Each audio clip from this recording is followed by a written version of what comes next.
Ini insya Allah akan disampaikan oleh Ustaz Talqin Nurkianto. Pada beliau waktu dan tempat kami aturkan sepenuhnya.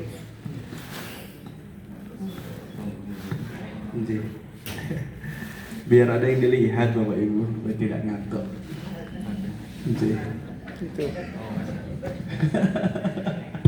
Itu tontonan deh.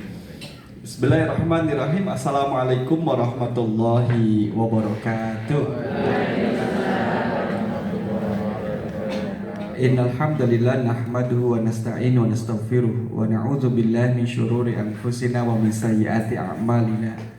May yahdihillahu fala mudilla lahu wa may yudlil fala hadiyalah. Asyhadu an la ilaha illallah wahdahu la syarika lah wa asyhadu anna Muhammadan abduhu wa rasuluh la nabiyya ba'dah.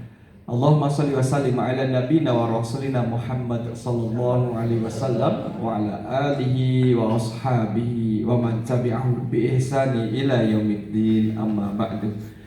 Bapak Ibu jamaah rahimakumullah, alim ulama, sesepuh bini sepuh yang saya hormati, Pak Heru, Pak Mardi, dan juga Bapak Ibu semuanya. Pagi kali ini kita belajar terkait dengan perjuangan ibu di dalam Al-Quran. Sekalipun kita juga ada satu file yang berkaitan dengan ayah, tapi yang ayah ini kayaknya belum kita sampaikan. Ayah, di manakah itu ayah? Ada ayah, saya pernah, nah ini ada ayah. Tapi kita memulai dari sang ibu dulu, gitu ya bapak-bapak ya. Jadi ibunya dulu, karena ibu yang hadir lebih banyak. Nanti kalau didominasi bapak, baru kita bahas tentang ayah. Nah itu, nah ini lebih banyak. Tetapi kemudian kita lihat di dalam Al-Quran Karim, Bapak Ibu jamaah rahimakumullah, ini berbasis dari apa yang ada dalam Al-Quran. Juga nanti ibu-ibu boleh kemudian sharing bagaimana pengalaman perjuangan di tengah pembina keluarga. Ada di sini yang Mahmud Abbas, ada nggak? Mamah muda anak baru satu, ada? atau sudah tambah? Kalau bertambah satu jadi Mahmud Abdu. Mamah muda anak baru dua. Kalau anak baru tiga apa Pak sebutannya? Mahmud apa? Nah inilah kemudian, monggo Bu Budi, Pak Budi.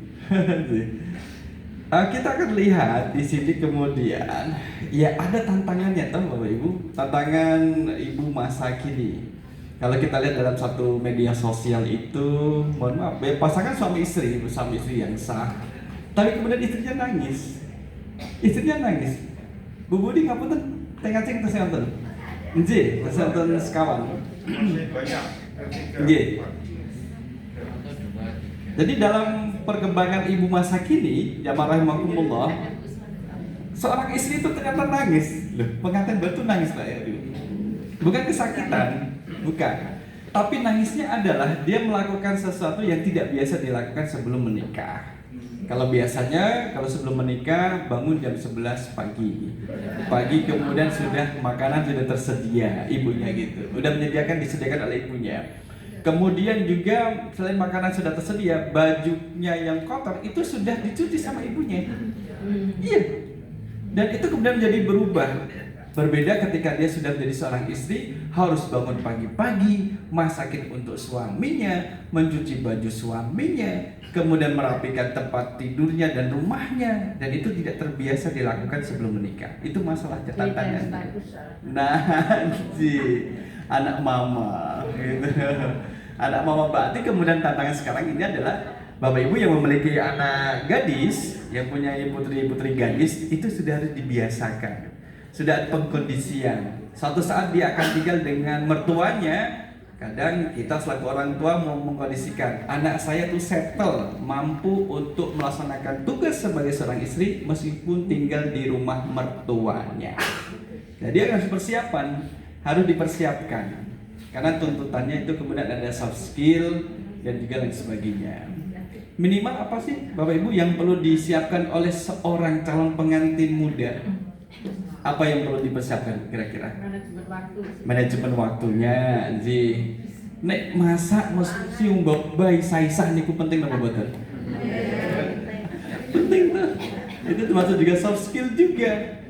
Ya, kemudian komunikasi juga. Bagaimana kemudian problem solving juga, menyelesaikan masalah juga. Ternyata ada yang ikut bimbingan perkawinan sebelum menikah, dan juga ada yang tidak ikut. Nah ini perlu disabkan. Ini tantangan ibu masa kini. Dia punya harapan, punya cita-cita terkait dengan membina rumah tangga. Karena membangun rumah tangga, Pak Heru, tidak semudah membangun tangga rumah. Kalau tangga rumah mah tukang, dan sehari selesai. Tapi kalau membangun rumah tangga nggak cukup sehari. Ibarat kalau kita membuat satu menara, butuh banyak tenaga, Bapak Ibu. Tetapi untuk menghancurkan, bisa nggak satu orang menghancurkan satu menara? Bisa. Sama seperti membina rumah tangga, memerlukan banyak pihak yang terlibat di dalamnya. Jadi tantangan ibu masa kini, Bu, monggo setunggal nopo Bu. Tantangan ibu masa kini sekarang nopo tuh? Tantangannya satu-satu nanti itu ibu-ibu, bapak-bapak jadi penyimak saja. Betul itu. Nah gitu, ini tugasnya bapak nanti. Kenapa Bu? Kira-kira? Betul itu.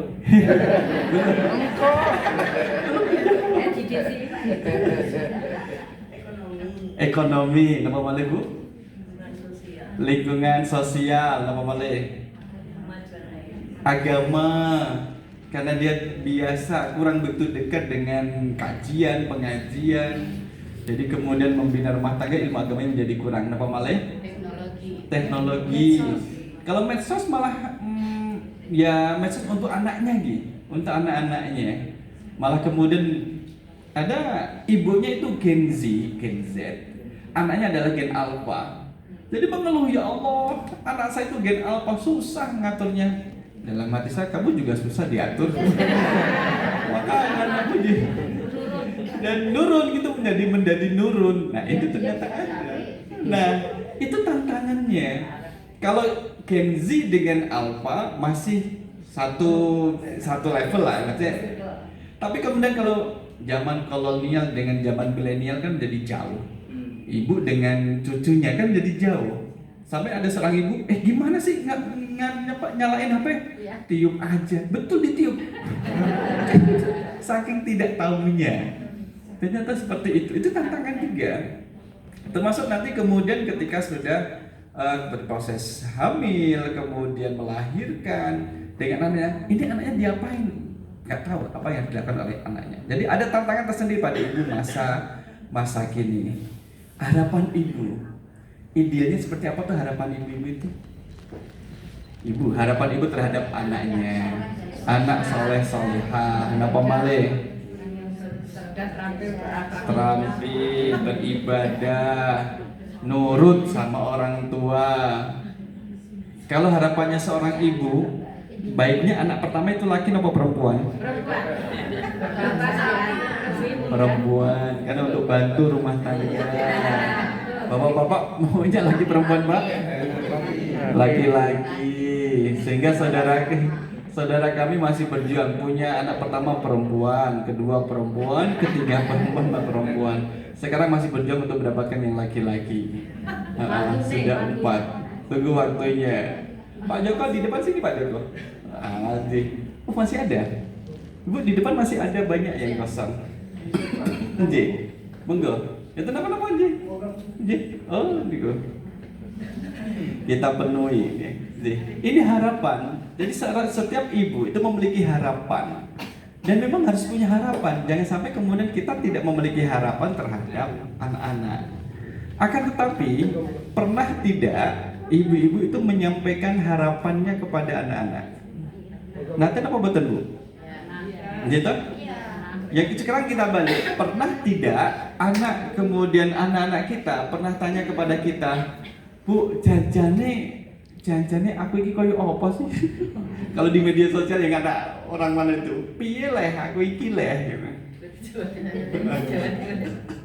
Jawa Pantura. Karena plat motornya adalah 4K. Itu kayak itu Karsidenan Pati. Bu, aku janjane iki anakmu apa ora leh? Wirongku kok pesek. Janjane niat gawe aku ta ora leh gitu. Lah. Jadi ada harapan dari orang tua terhadap anak dan anak terhadap orang tua. Maksud saya adalah bisa nggak kemudian kita komunikasikan? Orang tua mengkomunikasikan kepada anaknya, nah kami selaku orang tua itu mengharapkan, menginginkan kamu seperti ini. Jadi anak yang soleh, berbakti, nurut gitu. Belajar waktunya belajar. Gak usah kamu mikir kerja. Yang penting kamu belajar, waktunya belajar. Kalau sudah selesai masa belajarmu, kamu masuk masa dunia kerja. Jadi fokus gitu. Jadi gantian. Sekarang bapak ibu yang membiayai kamu, suatu saat bapak ibu juga akan lemah secara fisik dan perlu bantuan dari kamu untuk selaku anak. Nah itu dikomunikasikan. Yang kedua adalah anak mencari tahu kepada orang tua, Bu, Pak, ada nggak harapan dari bapak ibu untuk saya? Seperti apa nantinya? Jadi itu namanya top down, dari atas ke bawah. Ada bottom up, dari bawah ke atas. Anak tanya sama orang tua memberitahu kepada anaknya. Nah itu kan harapan, setiap ibu pasti punya harapan. Mungkin ada seorang ibu yang kemudian tidak menginginkan anaknya lahir? Mungkin itu dengan sifat manusiawi mungkin. Anak di luar anggaran misalnya.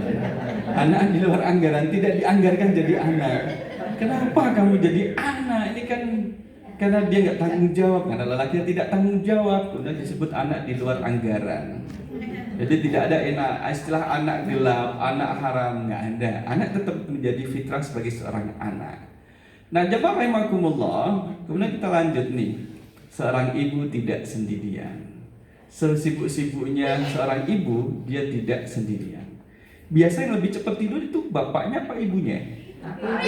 Bapaknya. Yang lebih cepat bangun bapaknya apa ibunya? Ibunya.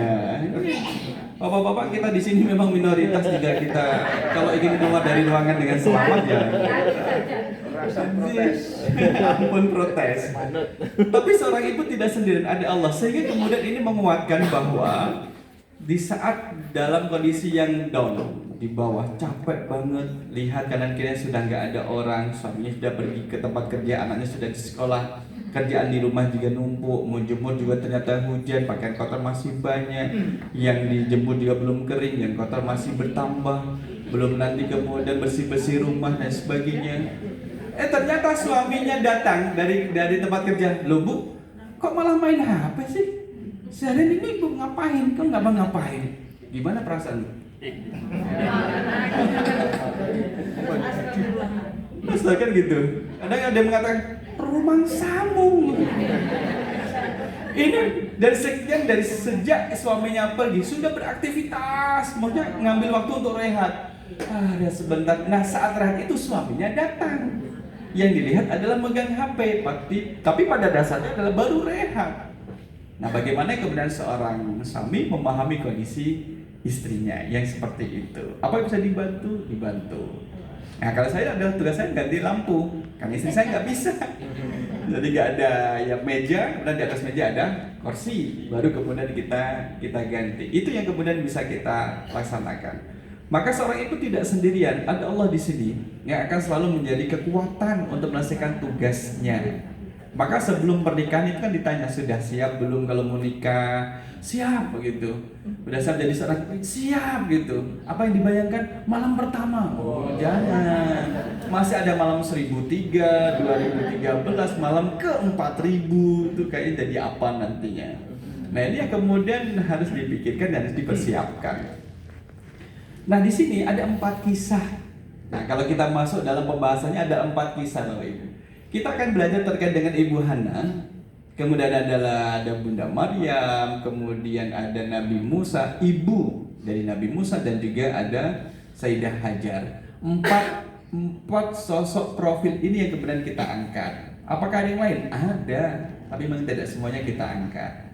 Ada kemudian tidak semua perempuan yang disebutkan di dalam Al-Quran itu menjadi baik.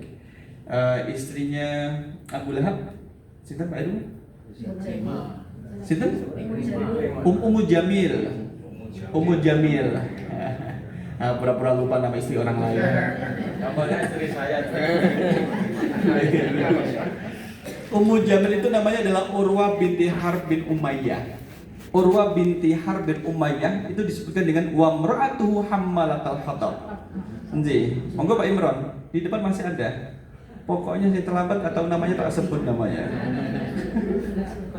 Jadi masih ada nih. Wa imra'atuhu hammalatal hatab. Itu kan kemudian istrinya Abu Lahab disebutkan. Dan kemudian apakah kemudian harus kita ketahui? Ya harus kita ketahui. Karena dia adalah salah satu sosok orang yang dilaknat oleh Allah. Jadi kita harus mengetahui sebab apa dia kemudian dilaknat. Agar kemudian kita tidak jatuh pada perbuatannya dan kemudian menjadi orang yang terlaknat. Faliyadzubillah. Ini di sini ada kisah Hannah. Hannah ini siapa lagi? Nah, ibunya Maryam. Sudah ada. Bagaimana harapan seorang Hannah itu adalah memiliki anak laki-laki yang bisa sebenarnya dipersembahkan kepada Allah untuk mengabdi. Kalau misalkan yang tinggal di Gampeng, ya Allah. Jadi orang tanya benar, saya kalau anak salah ini laki-laki tak abdikan ke Masjid Agung Gampeng. Nah, jadi sejak lahir nanti tumbuh remaja tinggalnya di masjid. Ya kemudian lebih daripada seorang marbot, ya akan jadi seorang ulama di situ. Kemudian mandegani urusan Masjid Gampeng, Masjid Agung Gampeng. Itu harapan Hannah. Sepenuhnya ia persembahkan kepada Allah. Kalau persembahan dulu zaman jahiliyah itu anak disembelih, kemudian darahnya diusapkan pada berhala. Tapi kalau yang dilakukan oleh Hannah ini adalah untuk mengabdi kepada Allah, jadi menjadi hambanya. Yang kedua adalah ada kisah dari Maryam, seorang ibu muda. Ini Mahmud Abbas, mamah muda anak baru satu, yang harus mengemban tugas besar di tengah berbagai tekanan. Bagaimana seorang perempuan hamil tanpa seorang laki-laki, disentuh pun tidak, tapi kemudian bisa hamil. Ingin seperti itu, ibu-ibu? Kalau sekarang bisa nggak? Bayi tabung, masukkan ke tabung. Kocok, masukkan. Dulu saya ketika masih remaja bayi tabung, kasihan ya bayinya berada di dalam tabung. Ternyata bukan. Yang ketiga adalah ibu Musa, dengan berat hati harus melepaskan anaknya ke sungai demi keselamatannya. Jadi ini kisahnya dengan Fir'aun. Terakhir adalah Hajar, ibunya Nabi Ismail alaihissalam, yang ditinggalkan bersama putranya di tengah padang pasir. Loh, pohon aja enggan tumbuh di padang pasir, apalagi manusia. Pohon saja enggan. Bahkan sampai sekarang ini kalau Bapak Ibu lihat pun sama seperti dulu. Tidak banyak tanaman yang tumbuh di Makkah. Bertawakal kepada Allah Subhanahu wa taala. Ibu-ibu pernah melakukan seperti ini dengan putrinya gitu di dapur? Terus berumpi, enak nganu. Janjane iki bapakmu koyo apa tuh? Ngerasani bapaknya misalkan. Nah kalau sekarang adalah Yanti dengan cucunya gitu. Berapa jumlah telur di sini Bapak Ibu? Ada 7, yang satu udah di luar. Ini kira-kira apa nih? Wortel atau apa? Bukan, yang udah untuk olesan apa namanya? Untuk roti. Nah keceriaan ini sehingga tidak ada gap, tidak ada pemisah antara anak dengan ibu. Karena dia anak perempuan maka dekat dengan ibunya. Maksudnya adalah dekat dengan ibunya karena ada bahasa-bahasa yang bisa disampaikan oleh perempuan dan diterima oleh perempuan.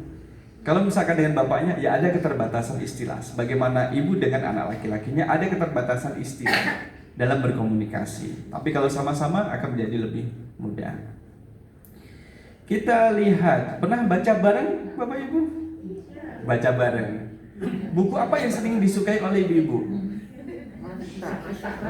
Oh iya, tak kira buku tabungan, ternyata buku masa-masa. Kita mulai dari Hannah. Ini Hannah, kemudian nanti ke Maryam, kemudian kepada Siti Hajar atau Sayyidah Hajar. Hannah ini adalah seorang wanita yang mendambakan keturunan dengan penuh keikhlasan dan kesungguhan hati. Usianya tidak muda Bapak Ibu, usianya tidak muda. Tapi kalau Allah sudah berkehendak, kun fayakun. Sehingga ada nggak kemudian kami punya dosen profesor sudah sepuh, tapi masih gendong bayi. Ternyata itu adalah putrinya. Lebih sepuh daripada kita Pak Heru. Tapi belum pensiun. Tapi kemudian memang punya keturunan baru lahir. Di usia yang sudah tidak muda, tetap berdoa untuk diberikan seorang anak yang bisa dipersiapkan sepenuhnya untuk Allah. Jadi didedikasikan untuk mengabdi kepada agamanya Allah. entah menjadi seorang dai, menjadi seorang mubalik, atau kemudian menjadi sebab kemudahan orang untuk menyembah Allah. Nah, doa itu disampaikan dengan ikhlas. Keikhlasan dan niatnya yang murni ini membuktikan bahwa seorang ibu tidak hanya memiliki cinta yang besar, tetapi juga harapan dan keikhlasan tanpa batas. Jadi memang dulu tinggalnya dekat dengan Baitul Maqdis. Kalau kita lihat sekarang ini ya Al-Aqsa itu, Masjidil Aqsa itu. Dulu seperti itu. Tinggal kemudian kalau sekarang ini Bapak Ibu tinggalnya di sampingnya ada masjid, wah gitu. Didedikasi untuk masjid. Nah, kamu besok jadi James Bond ya. Woi, pemain film bukan James Bond, penjaga masjid dan kebun. Jadi marbot itu. Jadi marbotnya. Jadi marbotnya. Iya. Itu tadi yang Hana. Nah, Maryam, moga Bu di depan masih ada Bu. Di sini itu masih ada gitu. Sampingnya Ibu masih ada 2 kursi lagi. Tadi kan ini kisahnya Hana. Ini sekilas lagi terkait dengan Maryam, ya. Yang kemudian dikenal dengan keteguhan hatinya. Kalau nanti ketika kita membahas tentang Sayyidah Maryam, Bapak Ibu yang pernah tindak umroh pernah lihat pohon kurma besar atau kecil? Jadi kondisi ketika Maryam itu hamil tua, dia menggoyangkan pohon kurma. Wahuzi ilaiki bijiz'in nahlati tusaqit alaiki rotoban janiyah. Jadi pohon kurma itu kemudian digoyangkan oleh Maryam agar nanti pohon buahnya itu pada jatuh. Dengan besarnya pohon kurma dan ukuran Maryam yang sedang hamil tua, yang goyang pohonnya atau badannya Maryam? Tetapi pada jatuh. Rotoban janiyah, jadi rutopnya itu pada jatuh. Kurma yang setengah matang itu pada jatuh. Padahal tidak bergoyang sedikit pun pohonnya, tapi pada jatuh. Itulah kemudian spirit Maryam, dia hanya sebatas melaksanakan perintah, hasilnya serahkan pada Allah. Ternyata bisa jatuh seperti itu. Maka kita dalam berkeluarga sebatas melaksanakan perintah, hasilnya serahkan kepada Allah. Maka hasil itu tidak jauh dari usaha. Kemudian Maryam ini sosok ibu yang harus menghadapi berbagai tekanan dan stigma dari masyarakat terkait dengan kelahiran Isa itu. Jadi terkait dengan kelahiran Isa itu menjadi tantangan besar dan cobaan besar bagi Maryam. Kemudian menghadapi tuduhan, fitnah dengan penuh keteguhan. Ya Allah ya, Maryam. Ya Allah ya, bapakmu itu loh orangnya baik, kok kamu kayak gini gimana sih? Karena dituduh berzina. Bapak itu orang baik, kenapa kamu harus berzina sehingga punya anak gitu? Itu kan tuduhan. Jadi Maryam santai saja. Inni nazartu lirrahmani sawma. Saya bernazar kepada Rahman yaitu Allah, sauman untuk diam, puasa. Falan ukallimal yauma insiya. Maka hari ini saya tidak akan berbicara dengan siapapun. Maka disebut dengan poso bisu. Poso bisunya Maryam. Tapi dia masih makan minum. Jadi dia hanya puasa bicara tapi tetap makan minum. Ibu-ibu kuat gak sehari tidak bicara? 5.000, 10.000? Tergantung situasi. Iya. Justru memang harus dikeluarkan 20 sampai 25.000 kata per hari untuk perempuan dan 15.000 untuk laki-laki. Justru kalau tidak dikeluarkan malah kemudian jadi jerawat lah. Kalau dulu jadi jerawat, kalau sekarang nggak tahu. Nah kemudian di sini dia menghadapi tuduhan dan fitnah dengan penuh keteguhan, memiliki tetap percaya dan bersandar pada Allah meskipun dia sendirian. Dia dalam artian menghadapi karena tuduhan itu ditujukan pada dirinya sebagai pezina, kemudian nggak tahu kemana, tahu-tahu balik, sementara hilang nggak kelihatan dari masyarakat, tahu-tahu sudah hamil dan juga membawa anak kecil. Nah ini kemudian Maryam mengajarkan betapa pentingnya memiliki keteguhan hati dan keberanian untuk berdiri teguh dalam kebenaran, bahkan ketika dunia seolah menentang kita, tapi dalam kebenaran. Bukan mantep bela yang bayar, gitu, atau bela yang ngoplos, tapi bela kebenaran. Nah dari Maryam kemudian ada Nabi Musa alaihissalam, ibu Nabi Musa alaihissalam, atau disebut dengan Ummu Musa. Dan ada yang menyebutkan bahwa Nabi Musa itu punya saudari perempuan, tapi tidak disebutkan namanya. Saudari inilah kemudian diminta oleh ibunya Nabi Musa, "Duk, adikmu kalau awasi, Jadi ketika dialirkan di sungai Nil itu, kemudian diminta oleh ibunya untuk mengawasi itu akan berhenti di siapa dan siapa yang ngambil. Dan siapa yang ngambil? Ternyata masuk dalam istananya Fir'aun. Istananya Fir'aun itu, Bapak Ibu, aliran sungai itu sungai Nil dimasukkan dalam istana. Jadi karakteristiknya, kalau Fir'aun membangun ma'bad, tempat peribadatan itu berada di sebelah timur sungai Nil. Sedangkan untuk makbarah, kuburan-kuburan itu dibangun di sebelah barat sungai Nil. Barat identik dengan tenggelamnya matahari dan kematian identik dengan kegelapan, dan malam ketika tidak ada matahari itulah kegelapan. Nah, kalau yang tempat peribadatan di sebelah timur sungai Nil karena identik dengan terbitnya matahari dan itu menjadi penerang, jadi memiliki filosofi seperti itu. Sekarang Fir'aun tidak lagi di museum yang di Ramses, kemudian dipindah ke Fustat, di museum Fustat, museum yang baru. Kurang lebih ada 11 mumi ada di sana. Siapa tahu Bapak Ibu ada yang kenal. Bayangkan kemudian bagaimana perasaan ketika diperintahkan oleh Allah untuk meletakkan anaknya. Pertanyaan gini Bapak Ibu, ibunya Musa ini kemudian nabi atau bukan? Ibunya Nabi Musa, nabi atau bukan? Nah ini kemudian ketika diperintahkan oleh Allah untuk meletakkan anaknya, tidak ada nabi yang perempuan, nabi semuanya laki-laki. Aku nabi, oh bukan, mungkin Nabi Yatun, namanya Nabi Yatun, cuma dipanggil nabi. Nah ini untuk melindungi anaknya dari ancaman Fir'aun. Jadi keberanian luar biasa. Ketika kemudian Musa kecil diambil, dijadikan sebagai anak asuh oleh istrinya Fir'aun. Namanya siapa Pak? Asia ya, bukan Aisyah, tapi Asia. Agak mirip-mirip Asia. Asia ini termasuk orang yang beriman terhadap Nabi Musa, tapi secara sembunyi-sembunyi. Asia ini. Dan disitulah kemudian Musa kecil tidak mau disusui kecuali oleh ibunya sendiri. Sehingga ada sayembara. Siapa yang kemudian bisa menyusui anak temuannya ini akan dapat hadiah dan fasilitas. Maka dia ketemulah, ibunya ketemu dengan anaknya dan dapat fasilitas. Ini nanti kemudian kita mendapatkan pelajaran dari kisah ibu Nabi Musa untuk berani melepaskan dan percaya kepada Allah. Jadi putranya dialirkan di sungai Nil dan kemudian percaya kepada Allah, Allah yang akan menjaganya. Nah sama seperti kemudian ketika seorang ibu melepaskan putranya untuk kuliah di luar kota. Pernah gak ibu merasa mules? Ya Allah mules gitu. Dulu ketika emak saya melepas saya ke Jogja itu sampai mules. Jadi ada orang yang kemudian komentar, ya Allah mbok ngono wae kok mules gitu. Mau cuman melepaskan tali kan cuman kuliah di Jogja, masa kemudian sampai dipikir sampai mules. Nah, di saat anaknya kuliah dia merasakan perut yang mules. Yang dulu main itu gitu. Maka ada istilah ojo poyok-poyok.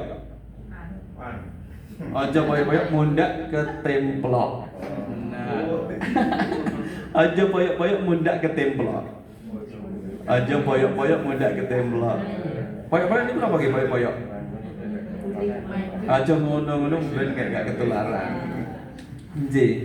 Yang kemudian dari Hajar, yaitu ibunda dari Nabi Ismail alaihissalam, sosok ibu yang penuh tawakal. Sampai kemudian ketika baru juga ketemu dengan Nabi Ibrahim, kemudian ditinggal lagi di tengah padang pasir yang tandus, tanaman pun tidak mau hidup, hewan pun nggak ada di sana. Pisang apalagi nggak ada yang hidup. Kenapa malah?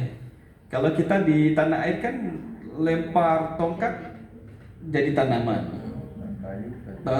lontong lempar kayu, tongkat dan kayu jadi tanaman. Di sana tidak ada. Sampai kemudian Nabi Ibrahim meninggalkan mereka. Dalam kisahnya disebutkan, Sayyidah Hajar mengatakan, Allahu amaraka bihada. Apakah Allah yang memerintahkan kamu untuk meninggalkan kami di tempat yang tandus ini?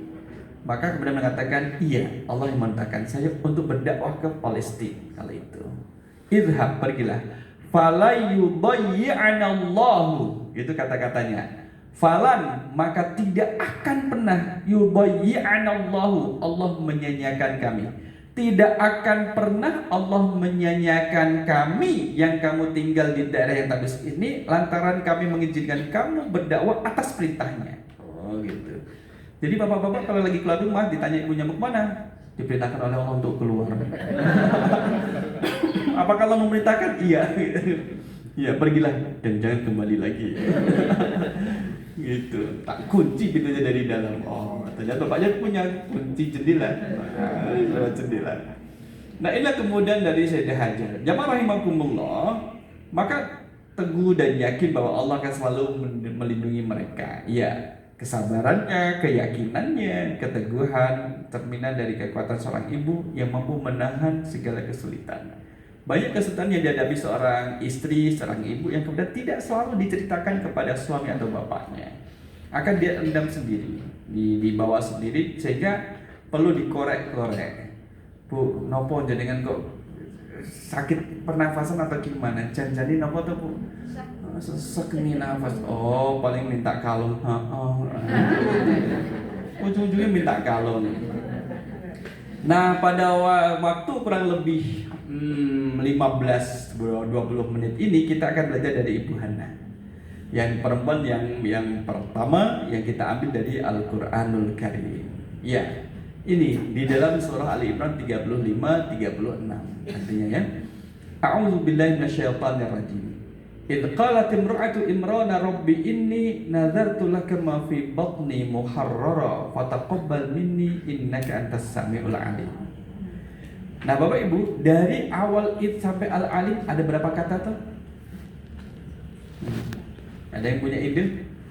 Idz qalat imra'atu Imrana rabbi inni nadzartu laka ma fi batni muharrara fataqabbal minni innaka antas samiul alim.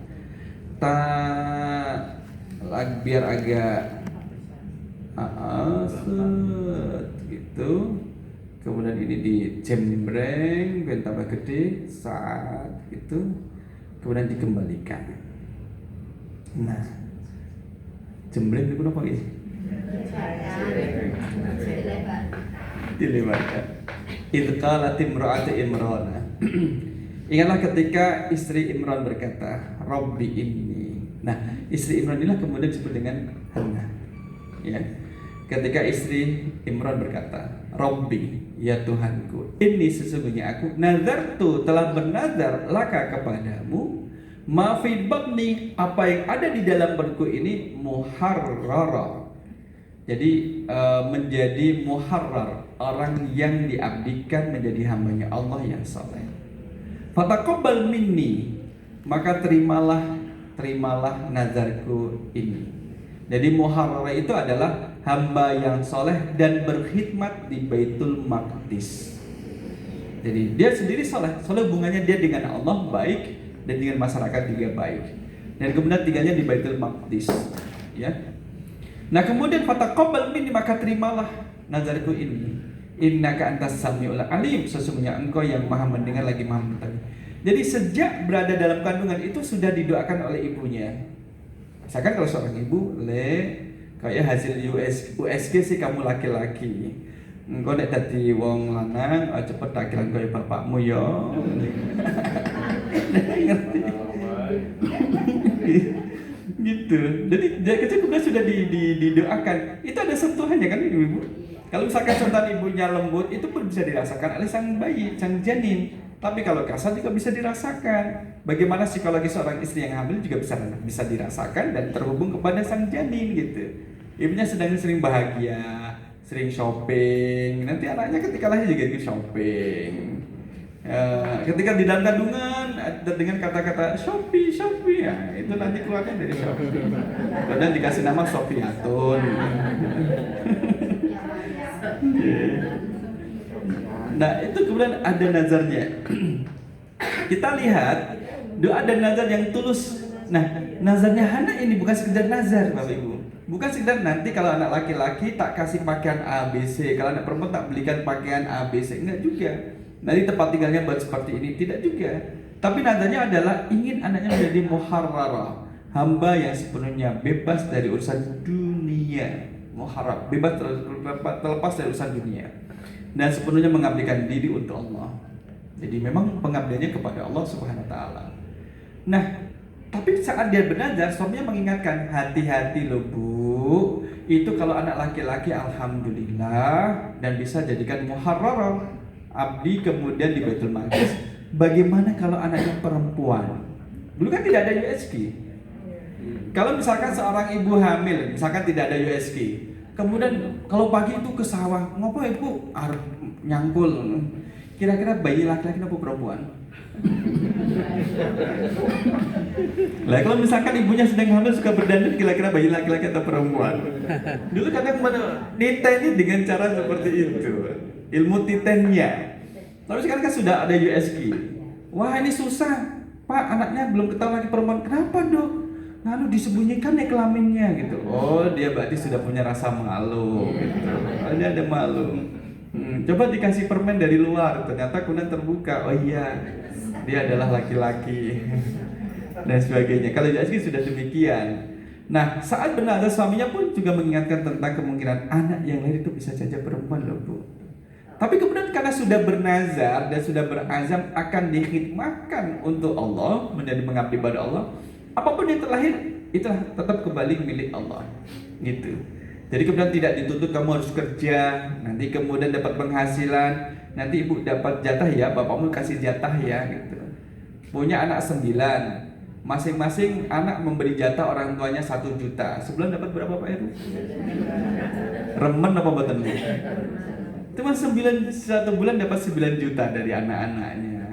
Aku gak maksa loh nak, Bu gak maksa, tapi kami takut dengan doanya ibu. Kalau gak dikasih kadang juga gremeng, bercucu dan sebagainya. Itu yang kami takutkan gitu. Ini kami takutnya di situ. Nah kemudian juga kita lihat bahwa ini dari sejak kecil kemudian Hana ini sudah mengajarkan cita-cita yang mulia sejak dalam kandungan. Yang dikandung itu nanti lahirnya namanya Maryam gitu. Nah, kemudian kita belajar bahwa doa seorang ibu adalah doa yang mampu membuka jalan. Salatun la turaddu da'watuhum, 3 orang yang doanya tidak tertolak. Doa ibu terhadap anaknya, doa orang yang berpuasa dan orang yang dalam perjalanan. Ini dalam satu riwayat. Kalau seorang ibu jenengan, Ibu Aisyah, sekarang sudah berpuasa, jenengan seorang ibu, kemudian lagi musafir, mandi tenang doanya. 3-tiganya ada pada diri jenengan. Jadi seorang ibu sedang berpuasa, musafir lagi, maka banyak-banyak berdoa. Kalau naik bis banyak berdoa di dalam bis. Kalau naik pesawat banyak berdoa dalam pesawat atau ketika sedang nunggu. Tapi realitanya adalah sibuk dengan gadget HP-nya. Kalau nggak buka HP berarti tidur. Kalau nggak tidur, bahkan kemudian ketika anak berdoa agar anaknya menjadi pengabdi Allah. Pengabdi Allah yang sebenarnya menanamkan visi yang besar untuk kehidupan masa depan anaknya nantinya. Bagaimana pergaulan pada waktu itu kemudian ini menyelamatkan. Kayak sekarang ini, besok nek wis kelahir nak, awakmu tak pondok ke ya. Nah, kurang lebih seperti itu. Di pondok ke, jadi nggak usah kerja, milih mau MBS Prambanan, MBS Gamping, apa namanya? Sedayu atau Patang Puluhan gitu, di mu'alim atau mu'alimat. Itu udah didedikasikan nanti kalau lahir. Harapan orang tua kan ada. Maka di awal tadi kita sampaikan, ada setiap ibu memiliki harapan pada anaknya masing-masing. Tapi itu harus disampaikan. Apakah kemudian Hana sudah menyampaikan kepada Maryam? Disampaikan juga kepada Maryam bahwa dia akan menjadi muharrarah, pengabdi di Baitul Maqdis. Nah kemudian jamaah rahimakumullah, cita-cita seorang ibu untuk anaknya ini dimulai sejak dini dan dikomunikasikan, disampaikan, jangan ditahan sendiri-sendiri sampai kemudian seorang ibu yang kemudian keluar masuk rumah sakit. Kira-kira apa yang dibayangkan seorang ibu sampai keluar masuk rumah sakit? Dia tuh ingin anaknya tuh menikah tapi tidak sampai tidak tega menyampaikan keinginan dia terhadap putrinya. Jadi putrinya sudah usia nikah, dibatek, ya Allah anakku ini kapan nikahin? Batek-batek kebablasan masuk rumah sakit. Yang tahu adalah temannya, kamu kenapa sakit-sakitan? Saya tuh Batak, putriku itu loh udah waktunya nikah tapi belum nikah. Udah kamu sampaikan belum? Nggak tega saya nggak tega. Maka ketika saya diminta pertimbangan, gimana Ustadz ini? Nah, Bude ini yang kemudian dipercaya sama adiknya, tolong Bude sampaikan kepada ponakan nih. Ponakan dengan hati-hati, dengan situasi dan kondisi yang sesuai. Janjane ibumu masuk rumah sakit, kamu ngerti apa lah? Duk. Boten ya Bude. Ibumu itu pengen kamu segera nikah karena sudah waktunya. Dia khawatir nanti tidak bisa menyaksikan pernikahanmu. Itu satu aja. Nah, itu yang kemudian harus disampaikan. Tapi kemudian untuk keraguan, kalau dia menikah, kira-kira nanti masih mau tempat tinggal serumah dengan saya atau tidak? Karena bapaknya sudah tidak ada, tinggal ibunya. Harapan ibunya adalah setelah nikah tetap tinggal di rumah itu. Nah, kalau cuma dibatek-batek kan anak nggak ngerti. Maka sampaikan. Nah, itu kemudian disampaikan. Kalau sekarang ini sudah tidak menghubungi saya, berarti sudah disampaikan. Nah, berarti sudah nggak ada masalah lagi. Itu. Jadi kita itu kadang mendengarkan ceritanya jemaah itu sampai kemudian saya lihat, sudah 32 menit ini cerita dia sih dengerin aja. Pindah telinga kiri, sudah panas telinga kanan lagi di loudspeaker. Tinggal turun aja lah. Ustaz, oh iya gitu. Nah, inilah kemudian cita-cita sejak kecil.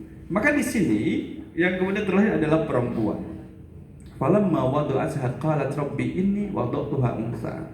Maka tatkala istri Imran, Pak Imran, Masya Allah, terkenal. Ngapunten, ini istri yang mana ya? Melahirkan anak, dia pun berkata, ya Allah, ya Tuhanku, sesungguhnya aku melahirkan seorang anak perempuan. Yang tadi didamba-dambakan laki-laki, ternyata yang lain adalah perempuan. Wallahu a'lamu bima wada'at wa laysa dzakaru kal unsa. Allah lebih mengetahui apa yang dilahirkannya itu. Jadi Allah sudah tahu bahwa yang akan lahir adalah perempuan. Dan tidak sama laki-laki dengan perempuan. Laki-laki yang tepat untuk dijadikan sebagai pengabdi Allah, bukan perempuan. Tapi kemudian wa inni samaituha Maryam. Sesungguhnya aku telah menamai dia Maryam. Nah, ada lagi lanjutannya. Wa inni u'idzuha bika wa dzurriyyataha minasyaitonir rajim. Dan aku mohon perlindungan untuknya serta anak-anak keturunannya kepada pemeliharaan engkau daripada syaitan yang terkutuk. Ini Bapak Ibu. Jadi sejak lahir orang tua sudah mendoakan anaknya agar Allah lindungi dari godaan syaitan yang terkutuk. Maka nanti generasi ketika Maryam melahirkan anak laki-laki, Isa, itu adalah anak yang kemudian tidak pernah tersentuh oleh setan. Ada berapa warna bolpennya nih? Pindah coba. 12 kan? Dalam kondisi yang berpuasa, bisa nggak? Nah, hadis dari Bukhari dan tidak pernah sallallahu. Jadi gini ya, tidak pernah Rasulullah SAW. Saya tak cek, jangan-jangan ini tulisannya udah betul. Jadi mau menjelaskan bahwa tidak ada anak yang terlahir ke dunia ini kecuali disentuh oleh setan ketika dia lahir. Maka kemudian dia nangis. Sehingga ia menangis keras karena sentuhan setan itu, kecuali Maryam dan putranya yang tidak tersentuh oleh setan. Iya.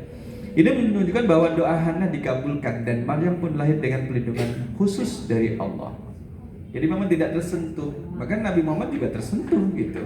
Tapi kemudian Maryam dan Isa kemudian tidak tersentuh oleh setan, ya, kecuali bayi Nabi Isa dan ibunya. Nah, di sini menyebutkan bahwa setan akan menusuk bayi saat lahir kecuali bayi Nabi Isa dan ibunya yaitu Maryam. Maka di sini gambarnya itu ya pensil betul-betul ini, ya pada nusuk-nusuk ini. Ini maksudnya di situ. Nah, sebelum akhir kita lihat bahwa dari kisah Hannah tadi, harapan seorang ibu dengan perjuangannya sejak berada dalam kandungan mendambakan kemudian bayi laki-laki, tapi yang lain adalah perempuan. Kemudian akan jadikan sebagai muharrar pengabdi Allah di Baitul Maqdis. Tapi kemudian di luar ekspektasinya.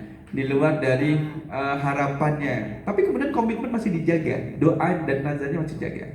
Maka hikmahnya adalah berdoa secara spesifik untuk anak-anak. Boleh, boleh. Apa yang mau kita doakan untuk anak kita? Sebutkan secara spesifik.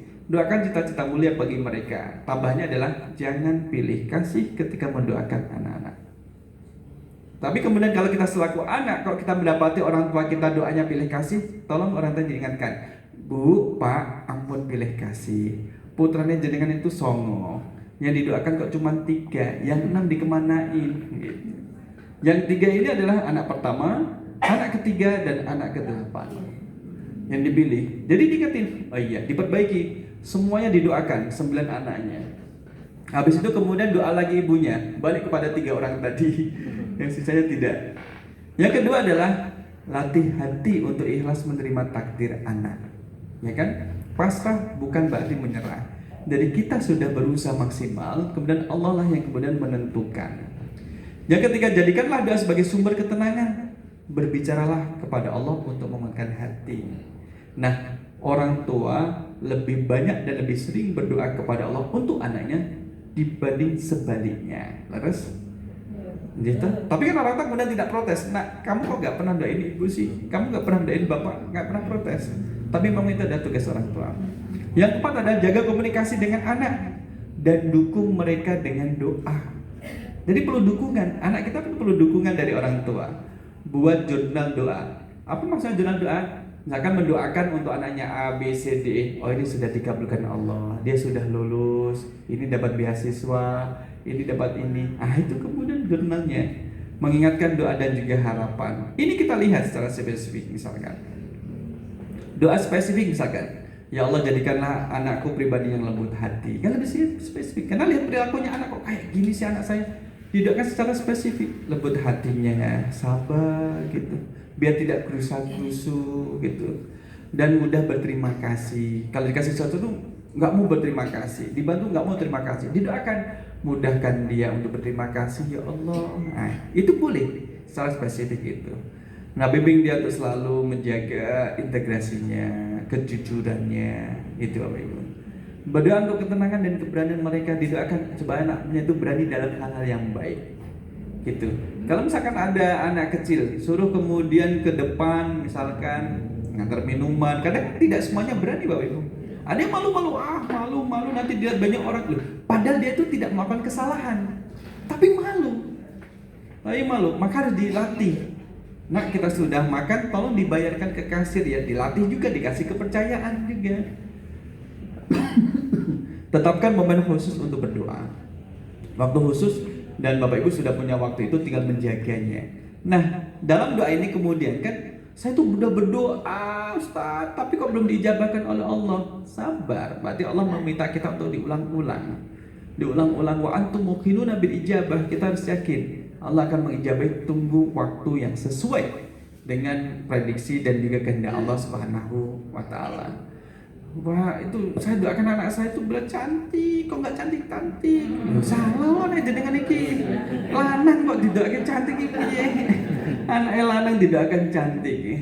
Nah, yang kedua di sini, penjelasan kedua adalah terkait dengan latih hati untuk ikhlas menerima takdir anak, ya. Pasrah bukan menyerah. Latihan melepaskan impian duniawi. Latihan melepaskan dalam tanda petik impian duniawi. Kadang kemudian anak saya tuh tak doain supaya nanti kuliahnya di A, B, C kampus ini, ternyata nggak sesuai dengan ekspektasi orang tuanya. Didoakan supaya kemudian kerja diterima jadi misalkan ASN, ternyata tidak. Ya cobalah melepaskan itu. Memang kemampuan tidak sampai sana gitu. Kenapa kamu nggak lulus ujian CPNS? Ayo ujian lagi, ayo belajar lagi. Orang tuanya memaksakan, stres anaknya. Hanya menjadi stres gitu, kasihan.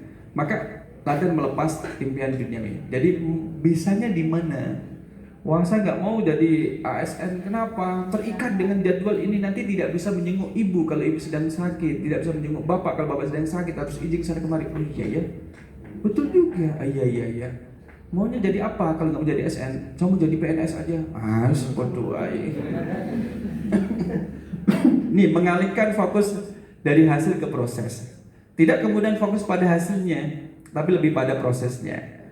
Maka tidak alih-alih berfokus pada apa yang harus dicapai oleh sang anak, ketika kita bisa mengalihkan perhatian pada prosesnya. Lihat prosesnya, dia sudah berproses, udah ikut seleksi ujian tapi nggak lulus, nggak apa-apa karena dia sudah berproses gitu.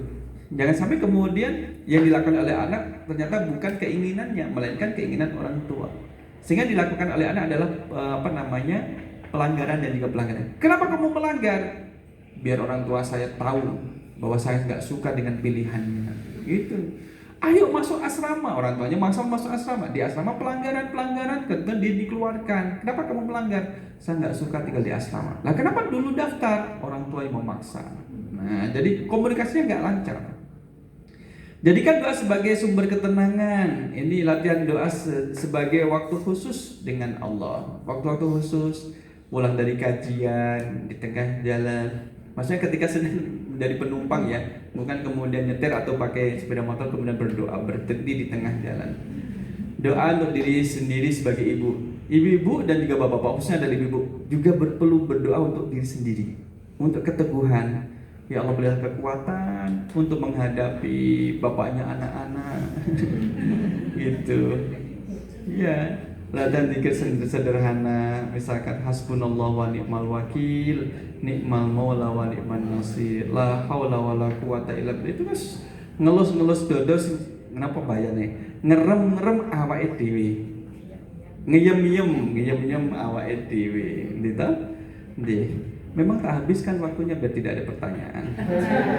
Kalaupun ada nanti tolong dibuat multiple choice ya, ABC gitu biar saya bisa menjawab. Nah sebelum akhir ini sudah sampai tepi adalah jaga komunikasi dengan anak dan dukung mereka dengan doa. Ini yang kemudian kadang miss antara orang tua. Kalau orang tua dengan anak pertama masih kemudian komunikasi masih nyambung, tapi dengan anak yang bawah-bawah yang paling kecil kadang tidak terjalin dengan baik. Karena anak pertama kadang menjadi partner orang tua. Bah itulah adik-adikmu dijaga, mas itu adik-adikmu dijaga, masih ada. Tapi komunikasi orang tua dengan anak yang belakang itu kadang kurang. Sehingga dalam pembahasan yang ayah itu, kisah Nabi Adam, masalah yang tidak terselesaikan itu bisa menghilangkan nyawa. Qabil antara Habil. Nah itu yang kisah Qabil dan Habil untuk versi ayah. Iya. Karena orang tua kalau melihat anaknya berantem, mas diam, ayo pada diam nggak? Siapa? Kalau nggak diam tak pukul semuanya. Orang tua menyelesaikan masalah sesaat. Tetapi dua orang anak ini kemudian masih ada dendam. Oh, nah itu kemudian terbawa dan sampai dewasa.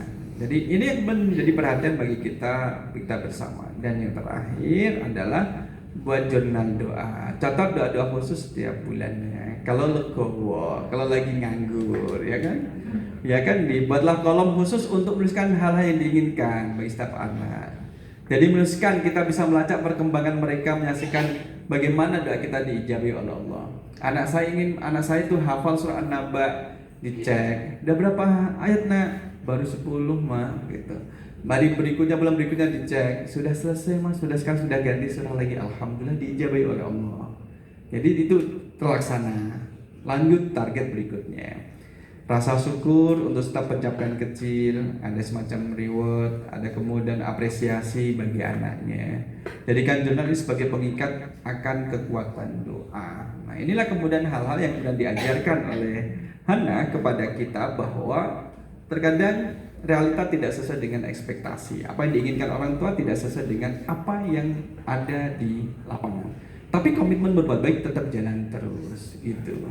Ubur-ubur ikan lele tetap semangat ya oleh kan gitu. Nah demikian ibu bapak jamaah rahimakumullah, baru satu ya Hannah ya, masih ada Maryam, kemudian ada ibu Musa, kemudian ada Haja, masih ada 3 lagi dan juga masih ada berikutnya. Dan ini saya ambil dari apa yang sedang kemudian direncanakan oleh teman-teman tentang Quranic Mom. Jadi ibu dalam Al-Quran. Bagaimana Al-Quran berbicara tentang ibu. Wallahu a'lam bishawab. Aku lu qouli hadza astaghfirullah li wa lakum. Assalamualaikum warahmatullahi wabarakatuh.